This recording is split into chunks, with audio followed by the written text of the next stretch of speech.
নমস্কাৰ ৰান্ধনী আই মাতৃসকল অহা 4 তাৰিখে 4 জুলাই তাৰিখে আমি আন্দোলনৰ কাৰ্যসূচী লৈছো যেহেতু নেকি মুখ্যমন্ত্ৰী ডাঙৰীয়াই আমাক ভয় দেখাইছে যে ৰান্ধনীসকলৰ কোনোবা ৰাজপথত আহিলে আন্দোলন যাব বুলি কৈছে গতিকে আপোনালোকক আমি দুখীয়া মানুহক কাকো ভয় নকৰো আমাৰো পেট আছে আমাৰো ভোক আছে আমাৰ ভোকৰ কাৰণে আমি বহুত কিবা কৰিব পাৰো কিন্তু আমাৰ লাজ নাই সেই কাৰণে কৈছো আমাৰ ৰন্ধনকৰ্মী প্ৰতিখন জিলাৰ ৰন্ধনকৰ্মী অহা 4 তাৰিখে খানাৰপৰা আমি জনতা ভৱন ৰেলী কাৰ্যসূচী লৈছো আপোনালোকক তাত 4 তাৰিখে ৰাতিপুৱা 7 বজাত আহি পাবলৈ মই আহ্বান জনাইছো সকলো জিলা কমিটি 1,08,000 ৰন্ধনকৰ্মী আপোনালোক ওলাই আহক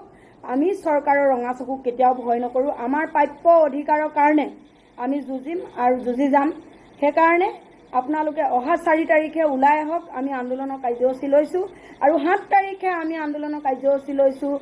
কুকুৰাজাৰ ৰেলপথ বন্ধ তাত আমাৰ 20,000 ৰন্ধনকৰ্মী ওলাই যাব গতিকে আহ্বান জনাইছো সকলো ৰন্ধনকৰ্মী নিজে নিজৰ টুপি আৰু মুখত কুলা কাপোৰ মাৰিবলৈ আপোনালোকে লৈ আহিব গতিকে ৰান্ধনী সন্থা জিন্দাবাদ জয় আই অসম আকৌ আপোনালোকক কৈছো আপোনালোকে অহা 4 তাৰিখে ওলাই আহক ধন্যবাদ মুখ্যমন্ত্ৰী মহোদয় বিনম্ৰ অনুৰোধ জনাইছো তেখেতে আমাক বাধ্য নকৰিব তেখেতে আমাৰ আন্দোলনমুখী কৰাবলৈ বাধ্য আৰু নকৰিব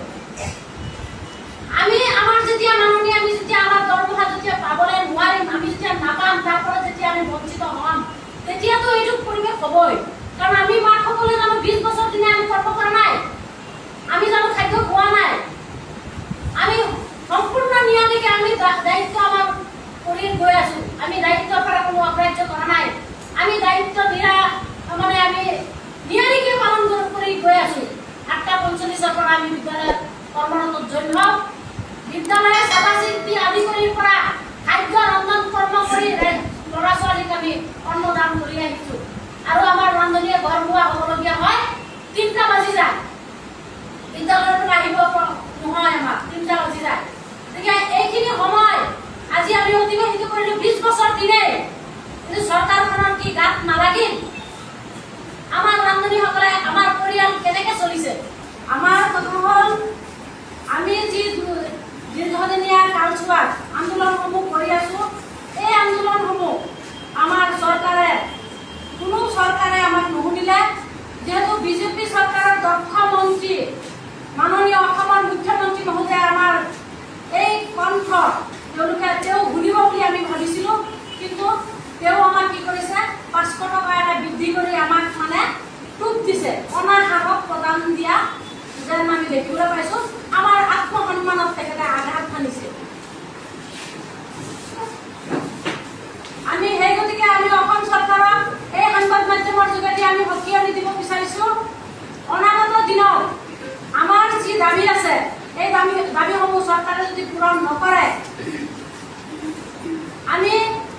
এতিয়ালৈকে আমি অসম চৰকাৰৰ মাননীয় মুখ্যমন্ত্ৰী মহোদয় তেখেতে যিটো আমাক হক প্ৰবঞ্চনা কৰিছে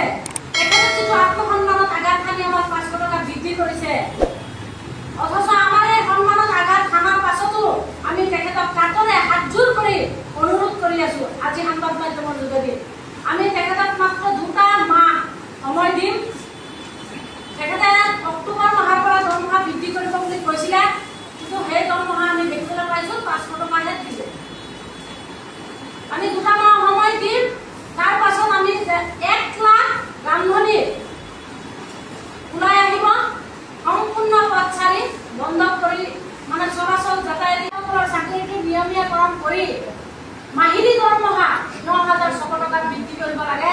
1 নম্বৰ দাবী 2 নম্বৰ দাবী হৈছে আমাৰ পেনশন মেডিকেল ইত্যাদি সুবিধা প্ৰদান কৰিব লাগে 3 নম্বৰ দাবী আছিল আমাৰ যে চৰকাৰে যিটো এনজিঅ দিবলৈ বিচাৰিছে এনজিঅ আমাৰ বন্ধন কৰ্মচাৰীসকলক মানে কৰ্মীৰ যিটো খাদ্য প্ৰস্তুত প্ৰণালীটো আমি সেইটোত বাধা আৰোপ কৰিছো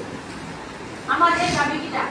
আমাৰ এই প্ৰথম যিটো দাবী চাকৰিটো নিয়মীয়াকৰণ কৰি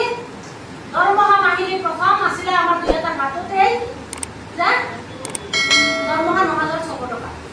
আজিৰ দিনত আপোনালোকে চিন্তা কৰক বস্তুৰ কি দাম কিমান মূল্য বৃদ্ধি আজিৰ দিনত আমাৰ চৰকাৰখনে এই 9,600 টকা আদান দাবী আমাৰ অসম চৰকাৰৰ দক্ষ মন্ত্ৰী